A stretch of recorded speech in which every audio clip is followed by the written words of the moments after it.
Let's talk today about digital citizenship. Digital citizenship requires that everyone must be a good digital citizen. This means that you must respect yourself as well as others.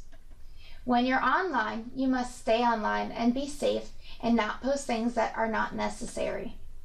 In addition, you always want to protect your private information and make sure that it stays private and confidential. Finally, you need to make sure to carefully manage your digital footprint when going online. Now let's talk about netiquette. What exactly is netiquette?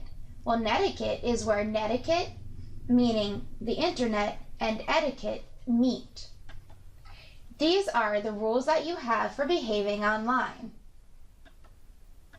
When you behave online properly, we use an acronym called THINK. Think before you post. The T stands for, is it true? Is what you're posting true? The H stands for, is what you're posting helpful? The I stands for, is what you're posting inspiring to others?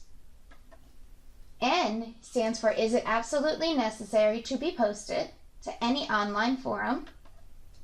And the K is it kind? Is what you're posting kind? Now, when you go online, you leave something called a digital footprint. Your digital footprint will always get left behind. What it is it can be looked at by anybody. It can be looked at by teachers, administrators, district personnel, as well as outside of a school setting. When you're online, you leave stuff behind that you may not even realize. This happens on social media sites such as Facebook, Instagram, Snapchat, etc. Your personal information may be personal to you, but other people may have access to it.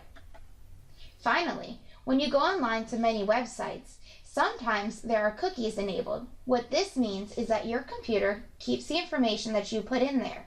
So if you don't want it to be kept there, you need to make sure that these are not enabled. Now, let's talk about what being a good digital citizen at school means. Being a good digital citizen at school requires that you do not cyberbully others. Do not post things online that are negative or rude or that you wouldn't want said about yourself. Also, you need to respect copyright. If you're going to use stuff for educational purposes, make sure you cite the source where you got the information from, especially with pictures, photographs, and/or references to resources and research that you've gathered.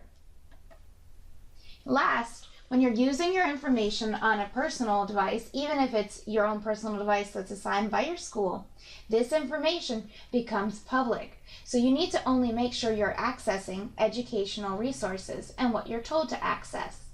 Otherwise, people can see what you access and you may be going against the acceptable use policy that your school has in place. And last, respect yourself. If you know it's not acceptable to post, do not post it. Follow the rules that your classroom teacher sets, and it will be a great year.